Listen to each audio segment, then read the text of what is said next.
Here we go. Erica, it's so good to see you. Yeah, you too, Martin. What's going on?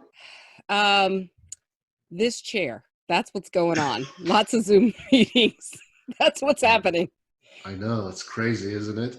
Yeah. I'm thankful though that I've been able to, adjust to being able to do just about everything virtually. Is that right? Yeah, it's been a process, but mostly, yeah, it's going pretty well. How How about so tell me more about this. So what does that mean? I guess it's easy to find and maintain relationships and stuff like that, but as far as finding new clients, how does that work for you? Well, for me, finding new clients has always worked through hosting educational events. And so that's always been my process. But up until, I guess, a month ago, they were Yeah, face to face and, yeah, in person events. And, my focus with the educational events that I do is to make them interesting, to make them fun, and make them so that when people come to the event, they learn something and they feel like their time was well spent. And what naturally happens is that if people enjoyed the event, they'll tell other people. And when we host the event again, they'll bring other people back. So that's always been the process. And now we're just duplicating that process virtually. And so far, so good. yeah. So we're talking about Wine, Women, and Wealth, or are you doing something else? I also host an event. So, in addition to Wine, Women, and Wealth, yes. And that one was a little challenging because that event is generally interactive. And so, trying to create ways to make it still interactive with 50 women online Yeah. has been fun and challenging, but we're getting it done. But I also host an event that's co ed called Money 101. And at that event, it's more of a workshop, more of a lecture. And at that one, I teach fundamentals and principles about money and how money works. And so, because it's more of a lecture and it already had a PowerPoint presentation, that one was a little bit easier to transition to a virtual format, share screen, show the PowerPoint, and still give the workshop. So the only difference is we normally do that over lunch or dinner. So they have to get their own lunch or their own dinner. I can't Yeah, do that virtually, but otherwise the information gets out and people seem to have responded really well. So yeah, that's fantastic. it's been different. I actually wanted to catch up with you and maybe talk a little bit about this because I know you're doing. I mean, I know you from BNI, and I know you from the perspective of life insurance, and we'll talk about that. But you also do quite a bit with financial management, right? Or with finance. Tell me more about that because I don't know anything about that aspect of your. Yeah. And that's because I don't really talk about it in BNI. Well, you can't. So yeah, right. Oh, you couldn't. Exactly. So really what I focus on, Martin, is ways for people to save and invest money for their long-term needs, whether it's their own retirement or children's education, things like that. But I use vehicles that are safe and guaranteed. So my phone was not ringing off the hook a couple weeks ago over the last few weeks as the stock market has been, having its dips. Yeah. My clients, the money that they have placed with me is safe and guaranteed. And I think one of the challenges is that, and this is one of the things I talk about in that Money 101 workshop, is that most people believe there are basically two places to put their money. There's safe places like money market accounts or CDs at a bank, very safe and secure. But in this low interest rate environment that we've been in for quite some time, they're not making very much on those. And so people are not happy about that. Right after 2008, they were more concerned about the return of their money than the return on it because they'd lost so much. And so people were pretty happy in 2008 and 2009 just to know that their money was safe and secure. But we're well beyond that. And a lot of people have left their money in those low interest rate environments because they believe that those are the only two choices. So a lot of what I do is in indexed accounts. And basically in those accounts, your returns are based on the performance of a stock index. So like the S&P 500. And so the S&P 500 just is the measuring stick that determines how much interest is credited in your account. And so the way it works in an indexed account is let's say a year like, let's say at the end of this year, we end up with a negative 10%, okay, overall in the S&P. So my clients will get a 0. Now that's not very exciting, right? To get credited no interest in their account, but it's a heck of a lot more exciting than negative 10, right? Mm-hmm. And so let's say in 2021, the market rebounds and there's a positive return. Let's say it's positive 8%. So from a point here, my clients are going to get that 8%, right? And let's say the following year, it's another negative. It's a negative 8%. If you actually were invested in the market, you're going to lose 8%. My clients just get to stay right here, right? So it goes across a 0 again. Again, not real exciting, but better than negative 8. So let's say the following year, we get a nice rebound and it goes up 15%. Well, in indexed accounts, there's a cap. And so right now, the caps are around 9-10%. So let's say it's 10%. My clients are going to get a 10% return that year. So in many cases, they're willing to give up a little bit of the upside in order to never, ever have a 2008 again. Okay. So the floor of 0, what makes it not too good to be true is there's also a ceiling. And so the index accounts are going to bounce between that floor and that ceiling, but not ever below 0 and not ever above the cap. So it's a kind of a nice in-between spot that guarantees you don't ever lose money, but you're able to realize returns that are generally better than what you're going to get in a fixed account. So it's I like never kind of heard a of this sweet before. spot in the middle.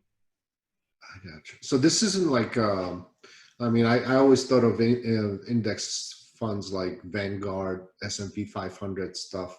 This isn't that, because It's that just not. follows the stock market. This is some.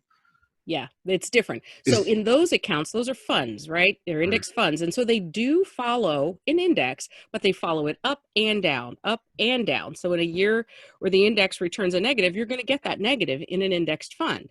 Where they benefit is that in a regular mutual fund, you're actually paying some management fees in there for someone to actually manage that fund, 1 to 2% generally. So where an indexed fund really saves you is that you're not going to pay management fees. So the fees are generally a lot lower in a fund because nobody has to make those decisions. The interest is credited based on the performance of the index, and nobody's making decisions as to where the money goes, if that makes sense. So how are you guys capping this? I mean, I know the cap on the downside is 0. The cap on the upside, does it vary It based on does the? vary. It does vary year to year. So I've seen it as high as 14%, and Wow. I've seen it as low as 8%. So it's going to go in between. And with a cap of 11, a floor of 0, those accounts have averaged 6 to 7% over the last 30 years.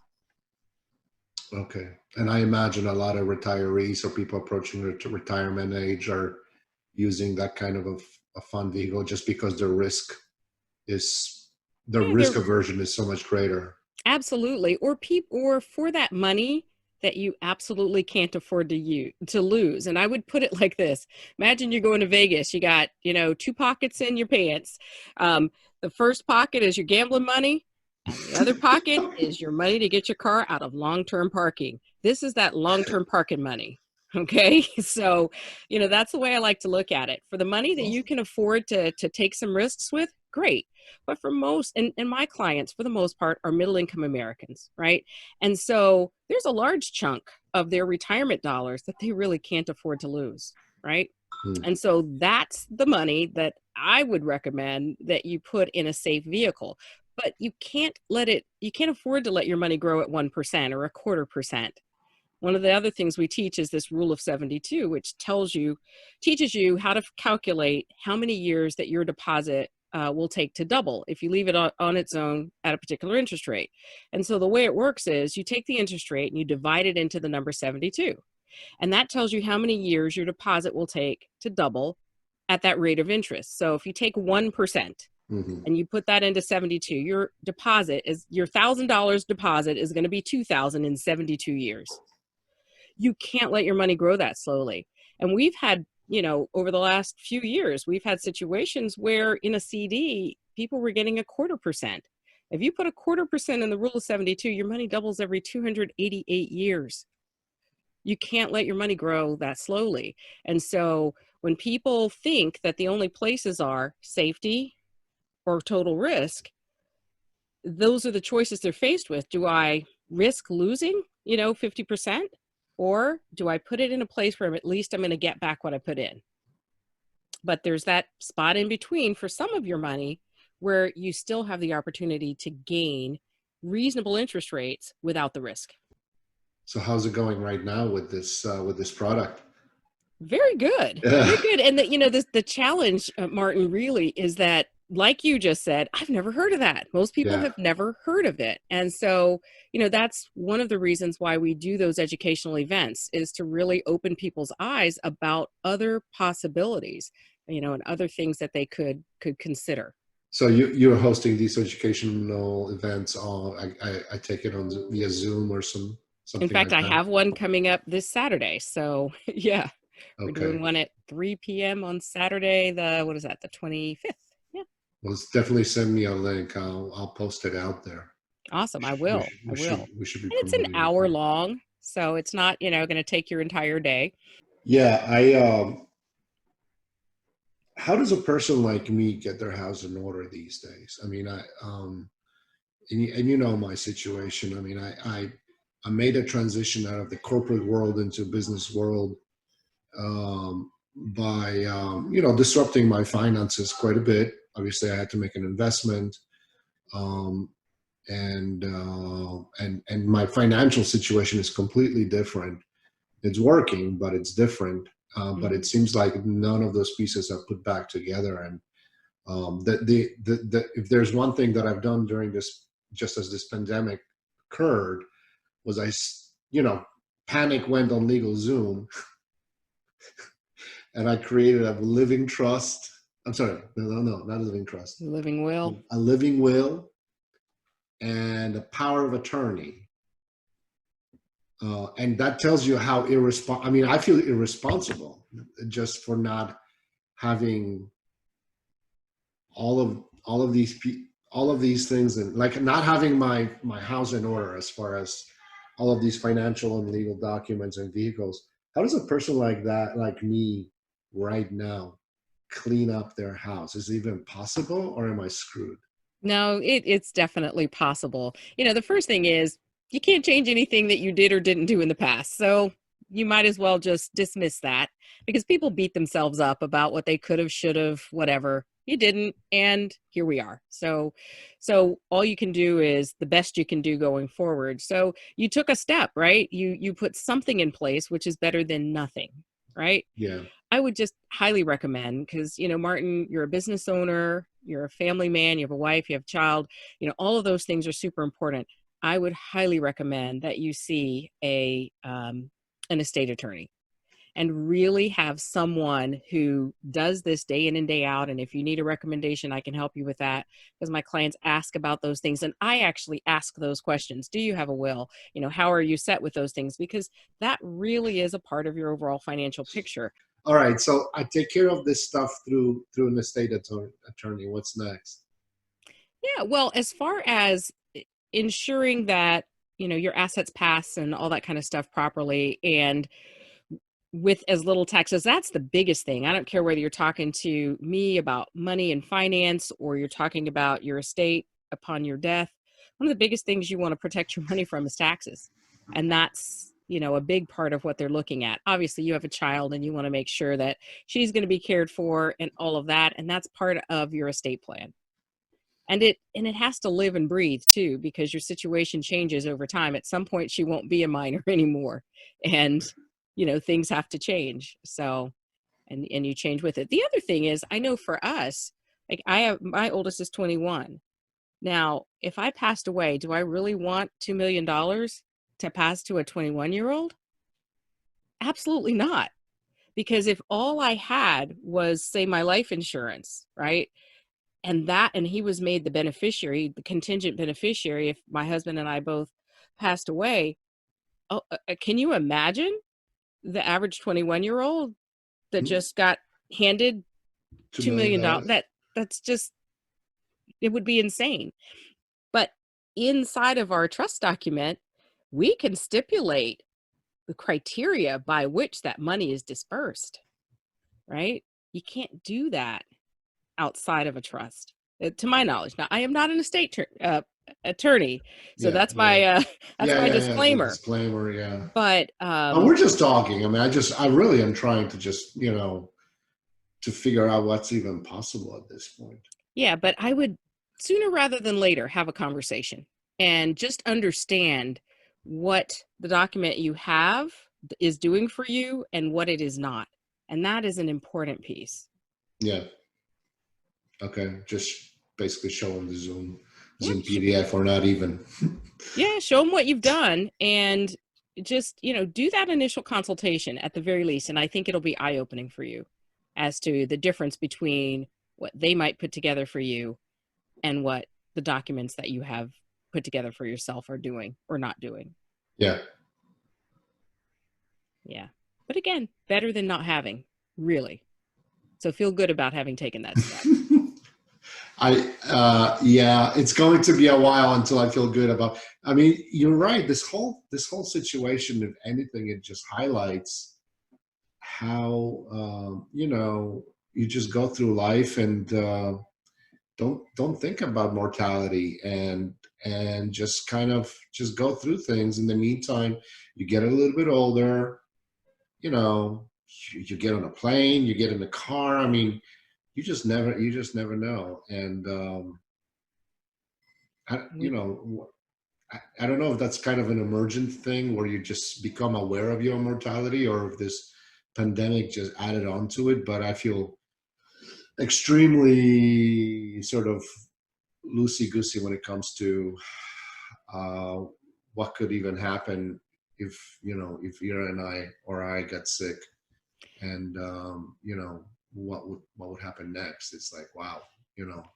we increased our coverages. I mean, I'm one of those people that, as we were going through this, it was a big reminder of our mortality, and we evaluated, what we have and what our children would need and all of that. And we did go and increase our coverages just because we, like you said, we were made really, really aware of our mortality. And for me, also the living benefits, because when you think about it, honestly, Martin, your age, and even at my age, the likelihood that we die early, it's not that great, right? And that's why, life insurance, term life insurance in particular, is relatively inexpensive, right? Yeah, Because most of us do not die early. But what does happen with most of us is that we do get sick, right? We have a heart attack or stroke or cancer or something, right? That doesn't take us out, but it makes us sick enough that we're not able to work for some significant period of time, which is why, in my opinion, the living benefits are just as important as the death benefit, is the ability to tap into that face amount so that if you get ill and you're not able to work for a significant period of time, that you have a place to grab a chunk of cash to fund your life that doesn't affect your long-term savings and investments. Because for most middle Americans, what happens if they get sick, seriously ill, is they blow through their emergency fund. And when that's gone, the next place that most of us have a chunk of cash is going to be in our retirement accounts, right? yeah. And so let's say you're 55 when this happened and you were right on track for your financial plan. You're going to retire at 65, but you get sick at 55 and you're not able to work for a year or maybe 2 years. So you blow through the emergency fund and you start tapping into your long-term savings. And then at 57, you're back to work and you're starting over with your savings for your retirement. That's not a good place to be.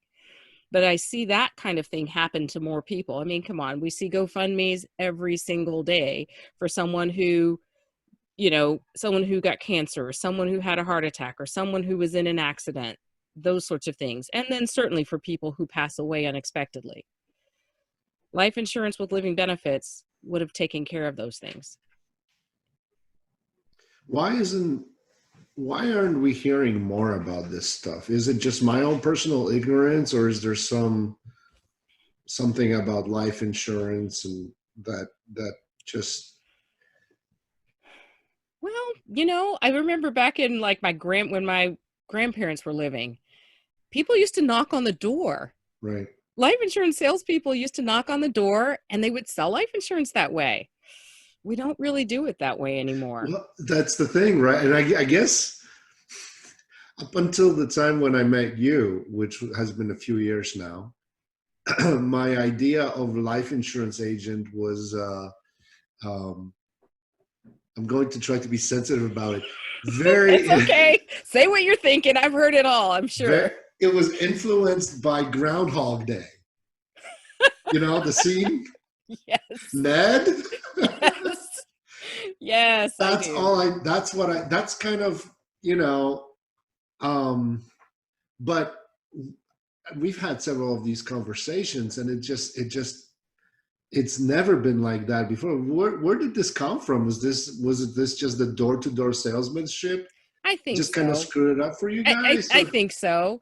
And I think people don't really understand the value of actually having an agent. I'll give you an example.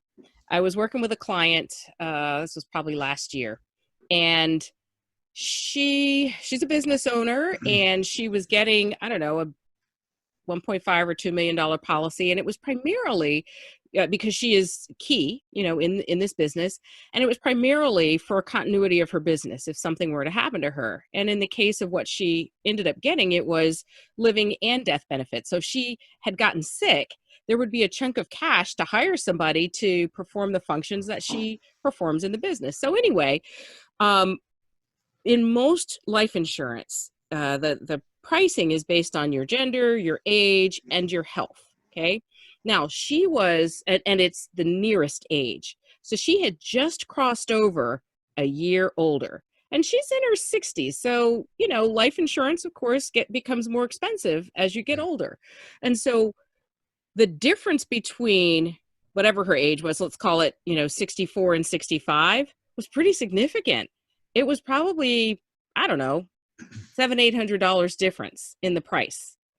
And what we were able to do was backdate the policy to save her age. We really had to backdate it like a month. But if she had gone online to purchase this coverage and not worked with an agent, she would be paying $600 or $700 a year more every single year as long as she had that policy. Where she could pay one extra month and date the policy as of the month before so that she's a year younger as far as the policy is concerned, and save that amount of money every single year for the entire length of the policy. So those are the kinds of things that you're able to do and know about and take advantage of when you work with an agent. I mean, yeah, she could have gone, online and bought a policy, but she'd have probably paid $600 or $700 a year more every year for it. So that's just one example of where having an agent really is going to work to your advantage. And because I'm independent, I work with a lot of different insurance companies. And so people don't really understand the difference between a captive agent that works for one company. They're going to be able to offer you the products that are sold by that company only. I have no incentive other than what's in my client's best interest to sell a policy with company X versus company Y. Either one of them will pay me a commission. So I'm looking at what's going to be best for the client. And different companies, have different bells and whistles, and it depends on the needs. how did you get into this line of work? You used to do IT, right? You were just like me, I a did. techie person. How did you get into life insurance? Interestingly, I've always had an interest in money and finance, and I actually took my first license in this industry more than 20 years ago. Wow. And I started working in the industry, and my degree is in computer science, and I worked in that field for a long time. But I wanted to try something different, and I always had an interest. So I went and got all licensed up, and I went to work for a company. And what I found, Martin, was all they were interested in was how much I could sell. It was really a sales organization, and it was really about the sale. And my focus, I really want to help people with what I have learned over the years. And so I went to work for a second company, and I found exactly the same thing. Company three, same thing. I quit. I allowed all the licenses to lapse, and I went back to my IT career.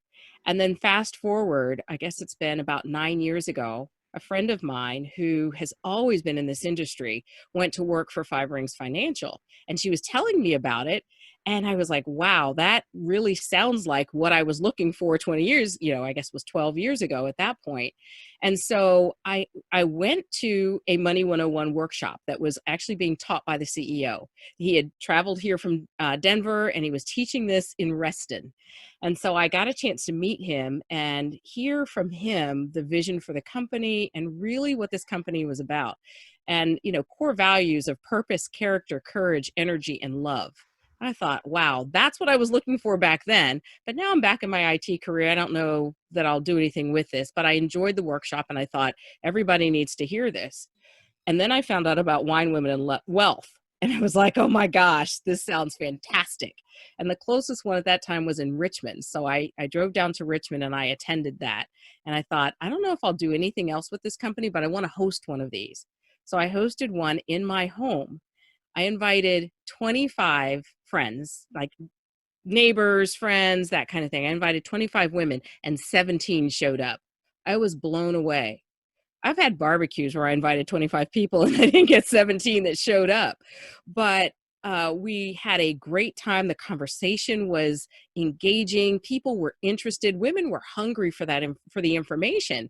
And I thought, wow, I'm going to do another one. So I did another one. I couldn't do it at my house because everybody wanted to bring a friend.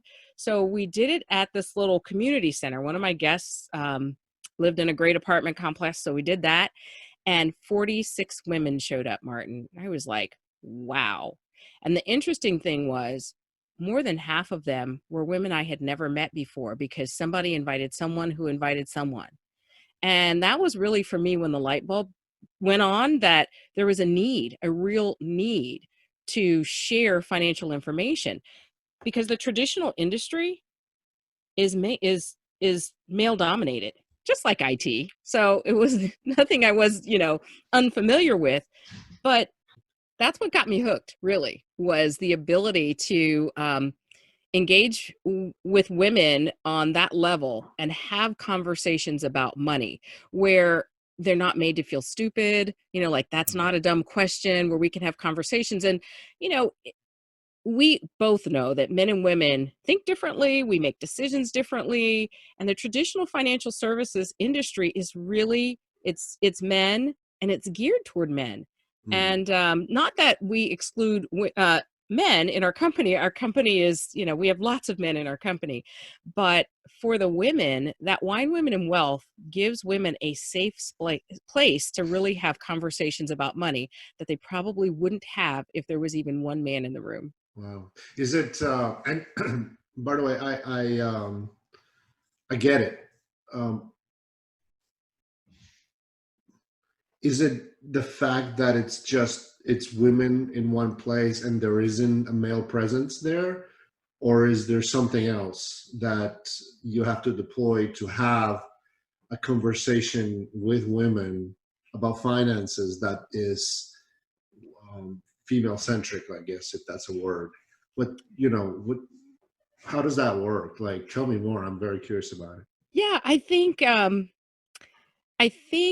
creating a safe space where women know they won't be ostracized. They know that they won't be judged by the mistakes or decisions maybe that they've made in the past, or their lack of knowledge or confusion about different topics, where they can feel comfortable sharing whatever they want to share.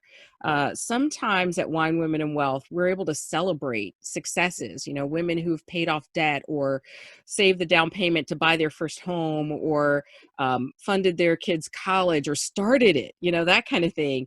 Or sometimes, it's a situation where someone's going through something challenging. Maybe it's a job loss and they're not quite sure how they're going to get through that, or a divorce, those sorts of things. And sometimes we're able to console them. It's also networking. And so we're able to connect women with other women who can help solve their problems. I mean, I do certain things and I stay in my lane.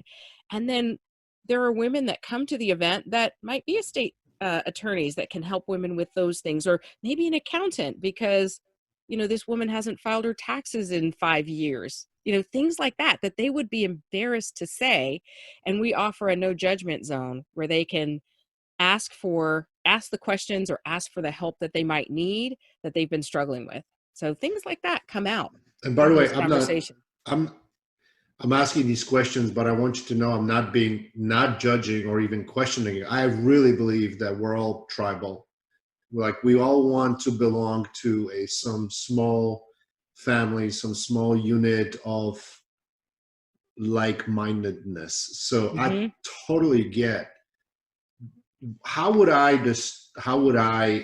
Would it be my sort of uh I don't know, built-in sexism, or how would I um negatively influence your gathering? I really want to know. I'm just curious because this to me is, it's I the mean, first this is time I've gonna heard. look. This is gonna sound silly, No, no, but but give it to me straight. Yeah. even at our dinner party, women don't eat the same as they do, like if men are there, versus women, Yeah. just women being there. So it's just a presence, just the It's just the presence of a different presence, sex. and it's not that you're doing anything or saying anything that brings in. They're just certain things that women probably wouldn't talk about. Like they might not share details about the negative impact of their divorce on their finances if you were there.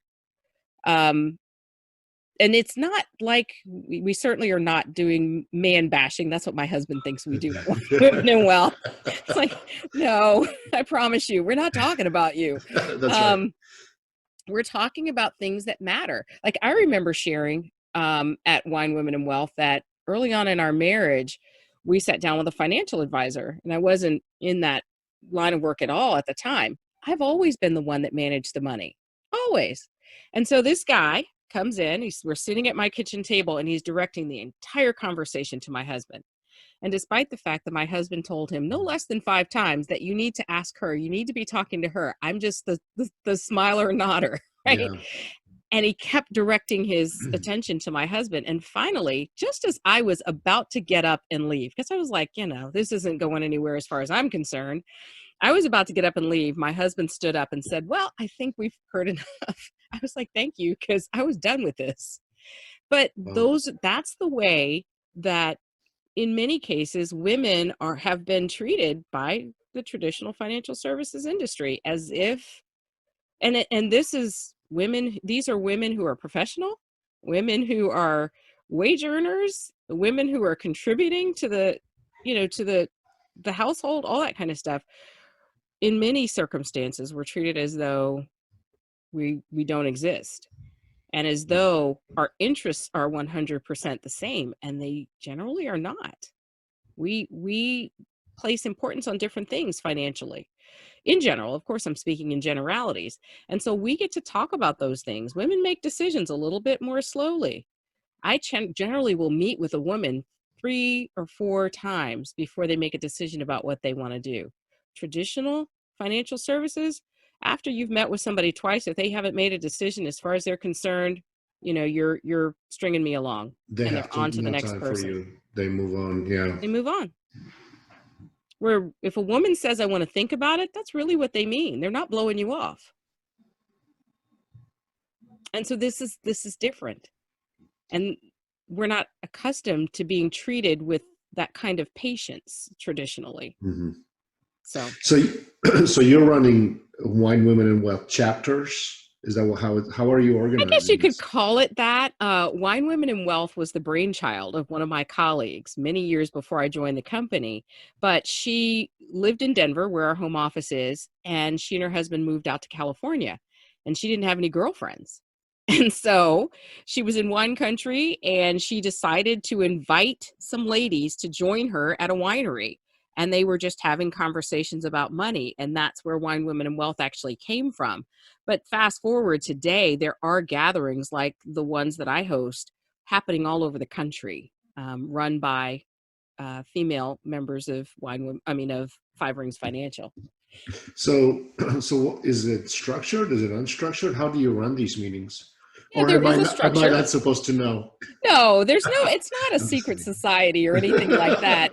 It's just the conversations remain private. But in general, we come in and we have maybe 15 minutes of open networking. Now, every host does things slightly differently, but in general, there's some open networking.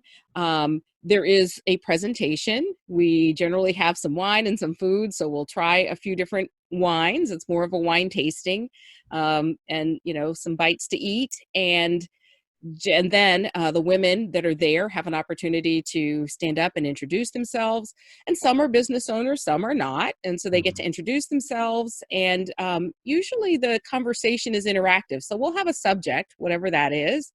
And then we have conversations about that. So whoever is presenting that night will lead that conversation. And sometimes we'll break off in small groups and have conversations there. Sometimes we go to work on things. So it really varies. Like in January, we usually do something around goal setting and things like that, or how to achieve your goals. So it varies. It's not always just about money. Sometimes it's about your mindset, because that's a key part to creating good habits around money and sustaining them.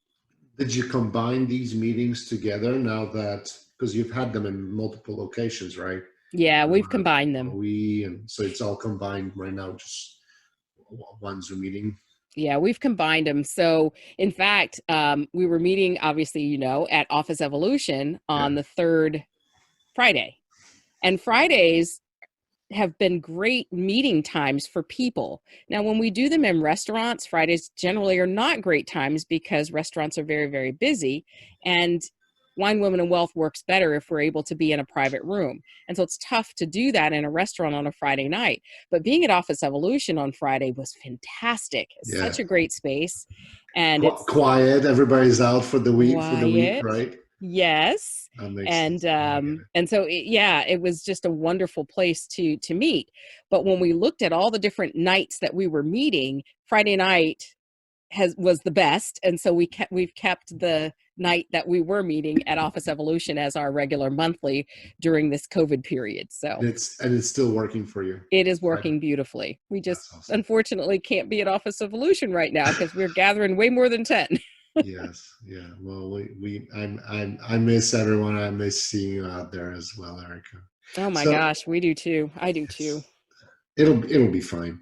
I think I'm starting to come to this realization that everybody's talking about the fact that, well, I can't wait for this to be over, and it's just like, what if it wasn't? What if this is what this is? And it's going to be like that for the next 12 months. And we're just going to have to figure out how to work with it.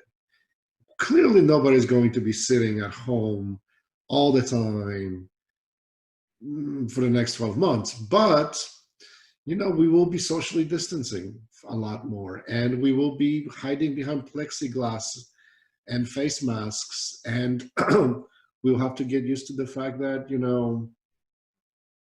we just have to be inventive in how business gets done, because, you know what I mean? Like, there's no return to normal. Normal's gone. No, you're right. I thought about it the other day. I had to go out foraging for food. So I went to the store and I had a baseball cap on. Yeah. I had my glasses and I had a mask on. And I looked at myself in the mirror and I thought, if I had done this 2 months ago, I probably would have been arrested walking into a store like that. And gloves too. Yeah. It's a totally different world where it's acceptable for me to walk into a store with only my eyes being visible behind glasses. Like, that would have been completely unacceptable 2 months ago. I've heard anecdotes, of people getting hustled in 7-Elevens, especially.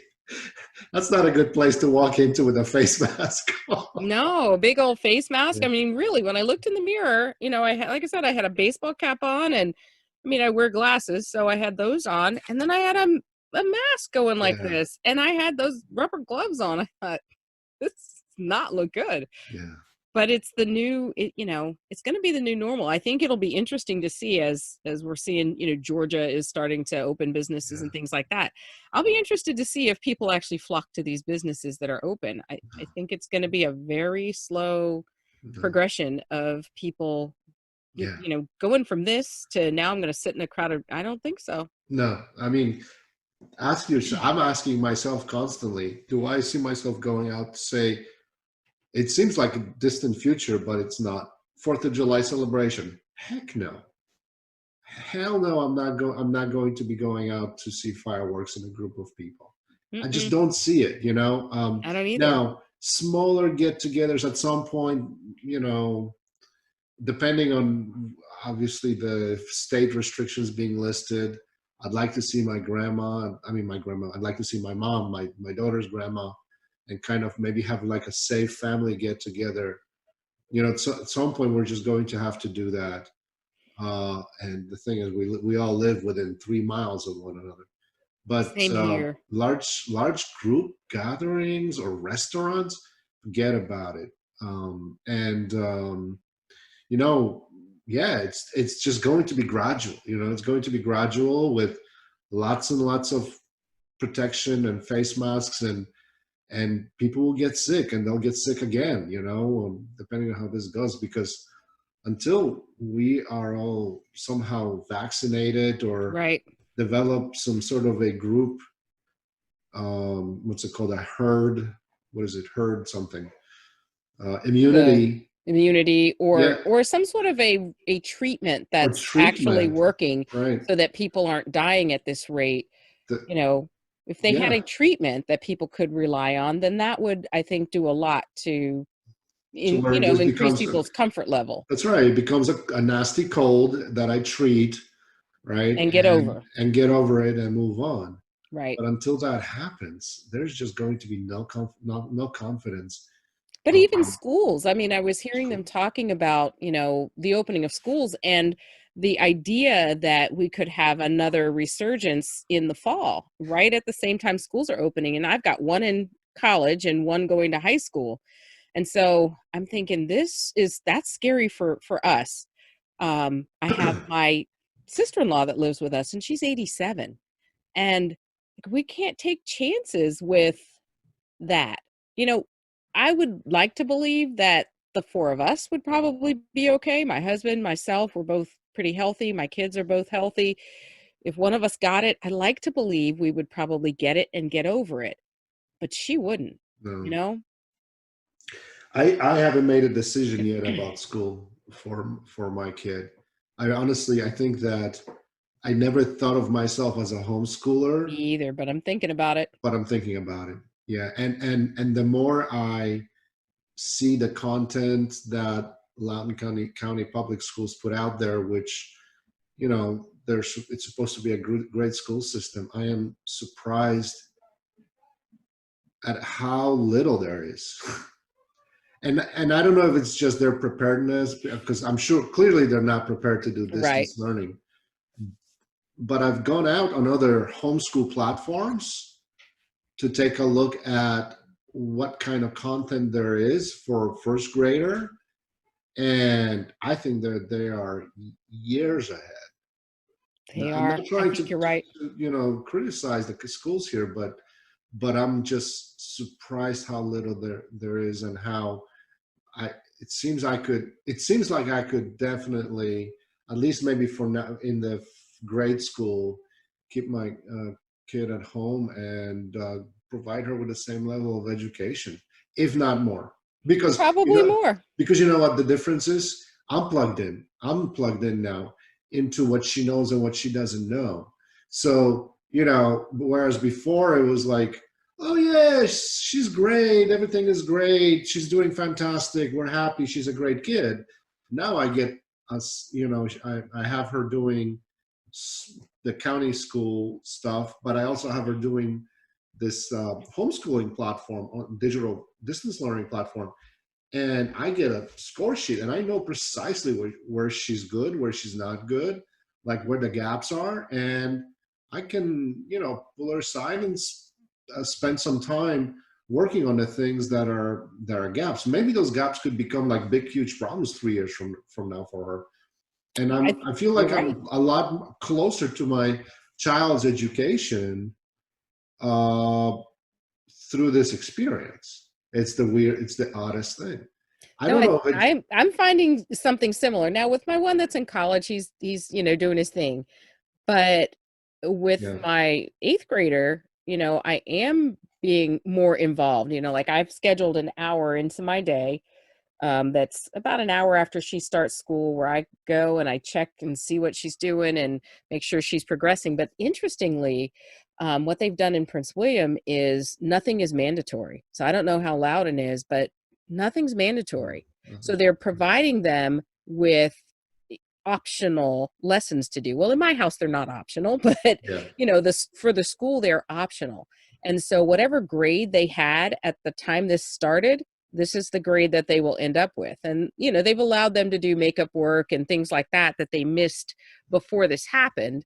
Like she had some doctor's appointments and things like that right before. And so there were some things that she had missed that she would have normally made up, but because they closed schools. So they've, allowed her to submit that work and things like that. But other than that, none of this work they're doing is being graded.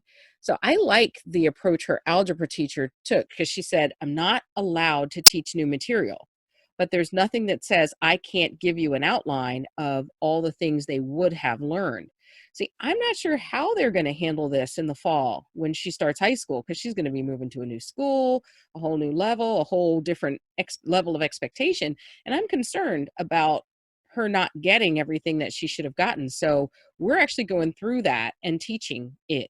And I'm fortunate that I can, but I know there are students out here who don't have parents who can do that. Once you're in algebra or geometry or whatever level of English they're doing, or Spanish. Now that's one I can't really help her with much. She's Well, taking Spanish. I'm like, oh. that's the thing too, that is becoming clear to me also, that this conversation, we're privileged to have this kind of a conversation, to be able to say, yeah, I'm plugged into my kids' schoolwork now through homeschooling, through this digital platform that I can afford. But the essential workers, the people that are out there still having to get up and still having to go to store, or construction, whatever it's, Whatever it is. they don't have that option. So in a strange way, homeschooling is a kind of a privileged thing now.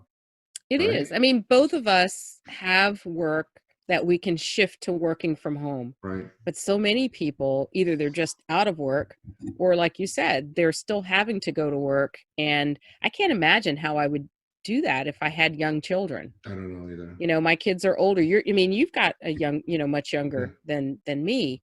And that would be way more challenging if, Yeah. and I was talking to one of my clients the other day, and she's like, she has two really young kids, and she's trying to work from home, and she's exhausted. Yeah. Because she's trying to, get her, I think one of them is school age and one is not. And so they both need a lot of attention. Her school age child can't do, her lessons all by herself. So she needs mom to be there to help. And then the little one just needs, and then she's trying to work from home too. And I'm like, wow, I won't complain about anything, because I'm blessed that I don't have that situation. Yeah. 8th grader can already kind of take care of themselves, although she is entering a pretty crucial time period. 9th through 12th grade is super important. It is. And I'm just thankful that I have a flexible schedule, even pre-COVID, a flexible enough schedule that I can be there to do, the different things that are needed. I don't think education will be the same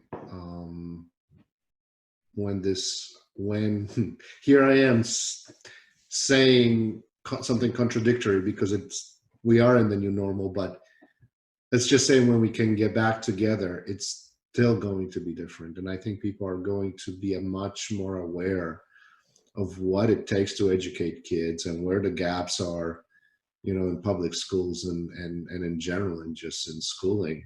So much of it is about just keeping them busy while we're working. So much of it, Yeah. Incredible time to be alive, and just to see all this stuff happening around us. We won't forget it, like when you think about where were you when 9/11 happened. I mean, I can tell you exactly where we were and what we were doing. And I think this period in our lives is going to be another one of those we will never forget this experience and how much it has changed. And I think going forward, I think if we look back 5 years from now, we'll be saying how much it has changed our lives permanently. Hmm. Yeah. How we do, and some good, I think some good will come of it. I Oh, know I for agree. me, when I think about how much I was running around, like probably 4 hours of my day was going somewhere, whether it Yeah. was to a networking meeting, a client appointment, taking my child somewhere or other. There's some of it I'll still do, even if we went back to normal operations, which I don't think we will. But even if we did, there's some of it I think I will permanently leave behind. Yeah. No, I agree. I agree. What is this? I keep telling, and I don't know if I heard this because I'm not that smart typically, but it's occurred to me that what is necessity right now is going to be kind of convenience tomorrow, you know? Hmm. So it's necessary to socially distance and work from home today. Tomorrow, it's just going to be, wait a minute, hold up. You want me to drive how long? 40 minutes When I to could get do to this from work here. when I can do this from here? And I've shown it, you know. Um, Yeah. no, of course not. Or even one-to-one meetings, like BNI one-to-one meetings. I don't. I told Dip, you know, I don't think BNI will be the same. I don't think that any. No, of course we will have one-to-ones, like person one-to-ones.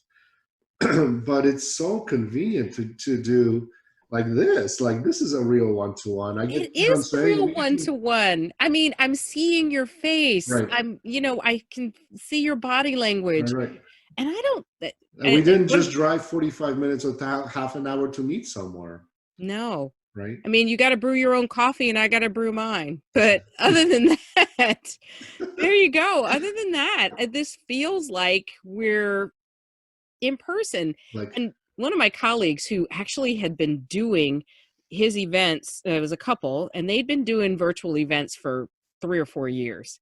So they were really kind of cutting edge with this before we had to. And thank God they were very willing to tell the rest of us, that their lessons learned and things like that, and save us a lot of time and energy in figuring out the things that they've figured out over the last 3 or 4 years.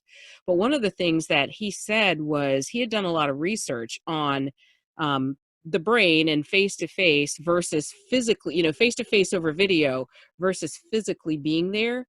And what he said was your brain really doesn't distinguish it. It yeah, feels like you're meeting in person. You're hearing the voice, you're seeing, the body language, all of that is the same as if you were in the same space. And, after the meeting, your brain doesn't make a distinction between whether you were actually face to face or not. And I'm like, wow, that's really interesting. So I think we're going to figure that out. But even for me, client meetings have been great like this, and my clients are liking it hmm, because that's I'm right. not coming to their house. They don't have to clean up, or whatever, or drive somewhere to meet me. The If they sales need cycle, something to look something up, it's right there. yeah, So they're, sales cycle is moving completely virtual. Like, I don't think that we will go back to doing. Yeah, no, of course we will on that occasion when somebody wants to, but if at OE we can do a virtual tour, whether it's in real time on FaceTime or something like that, or through video, why not? Why not? So the yeah, sales cycle is moving virtual too, right, for people. The only thing I can't figure out is making new connections, right? Like I don't know how to meet. You can't approach a person on Zoom and say, "Hi, my name is," right? "Hey, I wanted to meet you. I heard you do this and that." Some networking meeting, for example. So these networking meetings are a lot more structured, at least the ones that I've attended, yes, or the opportunities to network. Okay, there's a speaker, there's a presentation, people are asked to speak up, but then there is no sort of organic ability to kind of go off and just shoot the shit for a little while and have just kind of make a new friend that you follow up with later. I don't know how that's going to to work. I've been trying to play around with that as well, and I do some of that. But I think maybe the whole BNI worm introduction networking is going to be a little bit more important if we keep things virtual. I mean, because I do attend other networking that's a little less structured. Well, I mean, they have to have structure over Zoom, but a little less structured in terms of, having the same people there all the time and stuff like that. Scheduling the one-to-ones is the only way I have found, like during the meeting, I might send a private chat or something that says, hey, I'd really like to connect with you. Yeah, Are that's you open to that? Things like that I've done. And then scheduled one-to-ones after that based on a chat that we may have had on the structured meeting. that is true. Yeah, you're just kind of scheduling one-to-ones with people based on nothing, based on really who they are and what what kind of fit you think they may be, but Mm-hmm. you will not know if there's even a spark of friendship there or something until you. I mean, these are friendships, right? This is what we do: is we build friendships, we build relationships. So that's impossible to know until that one-to-one actually takes place. I also think the Hangout. Now, this is something that I've done. I've only done 2 virtual Wine Women and Wealths. So there's the formal portion of the meeting. And what's funny is we actually do this in person too. Um, I've started actually doing what I'm calling the Hangout. So when we're in person, we finish the wine. If there's any Yeah. wine left over, that's what we do in the Hangout Right, right. afterwards. And so I like to respect people's time. So at 8:30, I say this ends the formal portion of the meeting. And so for people who have to go, they don't feel Mm. awkward about leaving. The formal part's over, but we're going to hang out for a while. And so I was glad to hear Ashley say that she was going to start doing that after BNI. And so if you can hang out and maybe you're wanting to talk to a guest or maybe you want to just socialize a little bit, I do miss that piece, right? And so after Wine, Women, and Wealth, the last one we did was last Friday. I mean, I think we hung out for another 45 minutes. And, So people were just chatting and joking and laughing and, just having a good time, just having a conversation, on the Brady Bunch. yeah, But yeah. So just tiles and people talking to one another. yep. Hey, have you noticed how um, unprepared we've all been as far as just the whole video aspect of Zoom and everything else? We were having a Dallas chamber meeting, and I co-chair one of the one of the committees there. And I spoke to the chair later. I was like, some of these people look like vampires. Like they need to turn the lights on because the way it's not even the fact that they're wearing pajamas under their shirt, Right. but Nobody knows that but you. it's like, yeah, but it's just they're all sitting, with their back to the window and it's all backlit. So we're all starting to learn how to run our own little, Zoom TV studios just to appear Yes. friendly and professional and not scary and, you know, And I weird. had actually been starting to do a little bit of that. My social media coach has been pushing me to do more video stuff. Yeah. And so I had ordered a light. And I'm fortunate. I have a big window over here, so there's a lot of natural light that comes in during the day. Yeah. But I am in the basement, but it's a fully, you know, Finished. Yeah. whatever, fully out basement, I guess. It's not underground, right? Right, right, This right. whole side is out. So, it's so there's a lot of natural light that comes in, but still, having some extra light, like I've got a lamp over here, it's just you do learn and you start to look. The one thing I didn't have was a webcam. And I didn't think of it until, of course, we were a little ways into this. And then, oh my gosh, trying to find a decent one. Yeah. So finally, like I had put one in my Amazon cart and then I went to look for another one. I was just kind of comparing. And by the time I got back within like 20 minutes, they were sold out. The one I had put in my cart, I had taken it out Wow. because they were sold out. I was like, oh my gosh. And so when I found one again, I just put it in the cart and bought it. Not the best, but I couldn't even find a horrible one the other day when I went out looking. They're sold out. They're Yeah. sold out I everywhere. I had to wait 2 weeks. I ordered one for Chris, our business center manager, and I had to wait 2 weeks for it to show up at her house. so she could start doing her Zoom meetings as well. It's crazy. You probably ordered it a week before I did mine because mine took a month to get here. Did it really? Yes, I Holy ordered crap. this end of March. I'm sorry, middle of March, and I got it 2 or 3 days ago. Wow. It's amazing what's becoming important, what's not as important. Toilet paper and webcams and Yeah, we're pretty well stocked on the toilet paper thing, but I said to my husband today, I'm like, the shortages and the fact that this looks like it's going to go a while longer, we might want to start looking every time that we go out, just in case, because I mean, we got enough for a while, but it's not easy to find even now. Yeah, I think last time I went to a grocery store was 2 weeks ago, and it was still empty, bare shelves. So I stocked up. I had to, my son was on spring break when all this stuff happened. So the initial thing was they extended spring break a week. And then they said you could choose whether you were going to come back to campus or not. But they had not at that point made a determination as to how they were going to continue classes. And so I was like, with all this that's going on, I would prefer you come home. So of course he hadn't packed up all his stuff to come home for spring break. He just, brought a duffel bag. Oh, wow. So we drove down to get all his stuff. And as we were getting off the exit, they had already said that no one could enter the dorm other than the students. So I was thinking, well, I'm probably going to have to stay outside while he goes and packs and gets his stuff. And, I can meet him at the door and put it in the car, that kind of thing.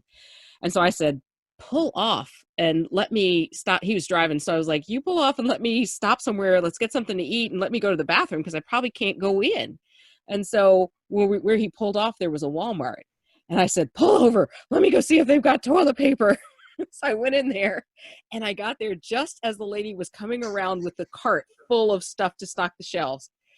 And there was a line of people waiting for her. I don't think she ever took a thing of toilet paper off and put it on a shelf. She was handing it to people. I was like, I don't even care what brand. So she gave me a few packages and off I went. But were they limiting at least I don't think so. I got as much as I could carry because I hadn't even gotten a cart. I was not expecting them to really have it.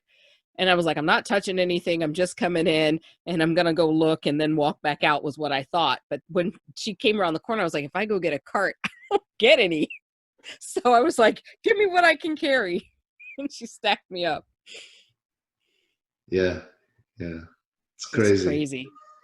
So it's like we're all nesting for some reason. Like I feel like it's a nesting thing, right? Like we've done so much work around the house. I have never had a more organized home than I have right now. If you saw my garage, every single tool is on a pegboard. I didn't have a pegboard. I installed it.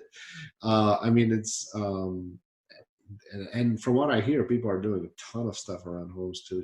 Oh my gosh, yes, my honey-do list is long. it's dwindling, but trust me, I can add more stuff. Erica, it's so good to see you and you too. Connect with you, and I'm glad that we finally had a chance to do a one-to-one. And I said to you before, you've changed my perspective on having an insurance agent. And I've mentioned this to you before. And I guess it was maybe skewed by this. I don't know what that is, because there's nothing wrong with being an insurance agent. But maybe it was the Groundhog Day for me. I don't know what it is. Insurance agents do not have a great reputation like used car salespeople. And I know there are great used car salespeople out there, but the reputation is, and life insurance, insurance agents have the same. And I get that. It's okay. I get it.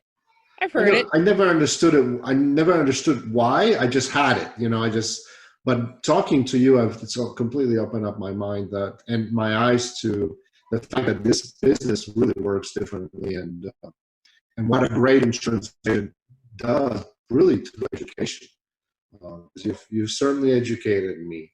I'm still unprepared. I'm still But I we'll still get owe you a that. bunch of stuff. We're going to get you what you need. Yes. We're going to make sure that your house, not just the physical house, but Yes, the whole financial house is in gets order. gets in order just like the physical house. So it's I going to work. cannot wait to be able to finally complete that.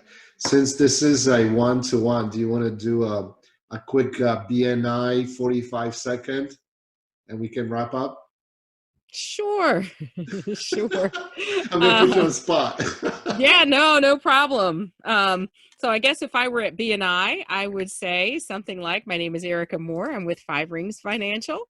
And I help people to protect and grow their money for long-term needs. And I do that through one of the vehicles I do that through is life insurance that has living benefits. So when somebody gets sick, generally their income drops and at the same time their expenses go up. What living benefits do inside of a life insurance policy is they allow you to accelerate the death benefit, access it early so that you can fund your life and focus on getting well as opposed to being concerned about how you're going to pay your bills. And then, of course, it's life insurance. So if God forbid you passed away, your family is going to be taken care of financially so that they can continue to live the life that you dreamed of. I'm Erica Moore, Five Rings Financial.